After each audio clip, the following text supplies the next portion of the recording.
Understanding your target audience is key in having a successful digital marketing strategy and a profitable business. When asked if they'd like to see online ads for random products or products targeted to their interests, 40.5% of respondents chose the latter option, while another 27.6% of users said that they were content with seeing either. So not only is targeted marketing beneficial to you, but your customers actually prefer it. However, 76% of marketers do not utilize behavioral data in either segmentation analysis or targeting, meaning there's a big gap in between how effective target marketing is and how many entrepreneurs are actually using it to market their business. So today I'm going to show you how to nail down your target audience and create a target marketing strategy with examples along the way.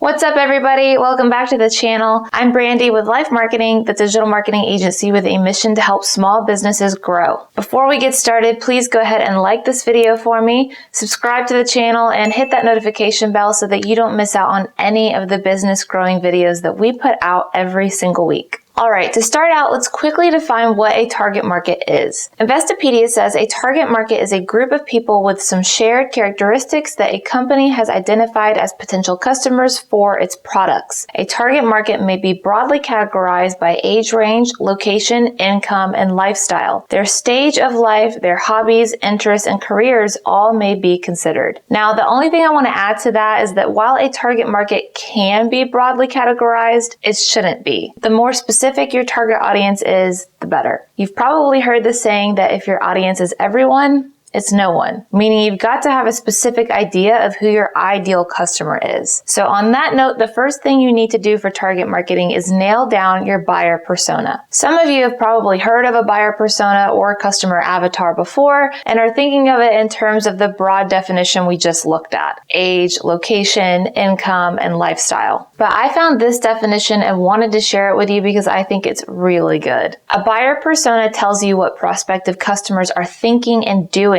as they weigh their options to address a problem that your company resolves. Much more than a one-dimensional profile of the people you need to influence or a map of their journey, actionable buyer personas reveal insights about your buyer's decisions, the specific attitudes, concerns, and criteria that drive prospective customers to choose you, your competitor, or the status quo. I mean, man, that says it all. Is there anything else we need to talk about? Yes, there is. But I think so many times as business owners, it's easy to get stuck saying, my ideal customer is US females, ages 25 to 50 with an interest in fashion. When A, that is still way too broad. And B, it doesn't tell you as the seller anything as to why they would or would not want your products. That's why I like this definition of a buyer persona, because it makes you dig deeper and think about your audience's behavior patterns and thought process. Figure out what motivates your potential customers and then orient your marketing around that. Which brings me to the next step in targeted marketing: create content for your customer. No matter which digital marketing platform you're utilizing, whether it's Google Ads, Facebook, Instagram, YouTube, etc.,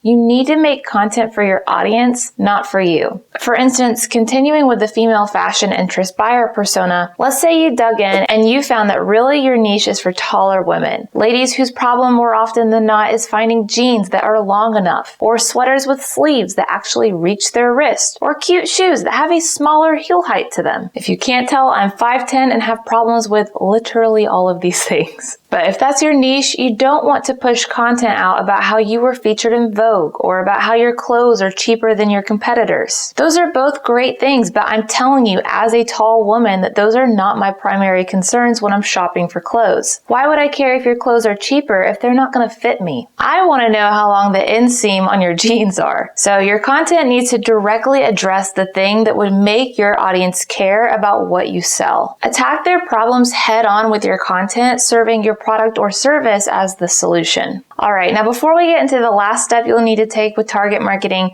first here is a quick message from one of our co-founders, Sherman. Hey, we just helped a small business make over $1.5 million through Facebook advertising. And after managing millions of dollars in ad spend for thousands of different small businesses, we have decided to give away everything we learned to you in a special program. If you want to learn the blueprint to success, the best practices from some of the fastest growing companies in the world, and all of the different tools you will need, then sign up for our social ads training program today. All right, now the final step is to understand and utilize your marketing funnel. Now, we have a few videos on the marketing funnel, so I'm not going to go into depth on what a marketing funnel is and all of that in this video. I'll link the videos you just saw on screen in the description for that. What I do want to cover here is that if you want to achieve a targeted marketing strategy, you not only need to know who your audience is, but also where they're at in relation to buying from your business. So steps 1 and 2 help you determine who your target market really is, why they would want to buy from you, and how to create content for them. Now you need to serve different pieces of information to them depending on how many interactions they've had with you. For instance, you wouldn't keep saying,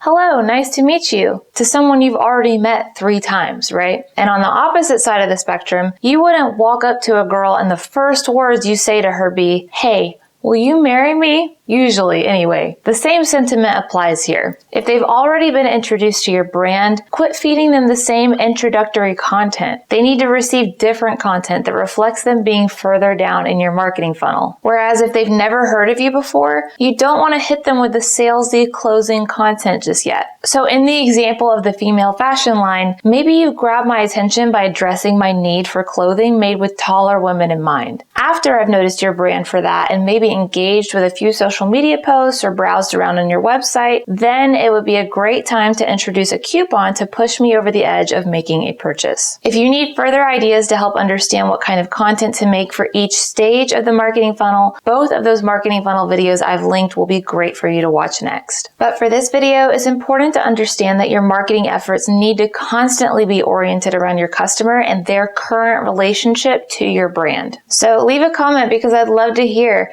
Do you have different pieces of content that you serve to people based on how they've interacted with your business to date? Or is that something you want to work on and have questions about? Comment below and let me know. Otherwise, you guys, that about wraps up everything I have for you today. Don't forget to like this video, subscribe to the channel, and hit the notification bell before you go, and I will see you in the next episode.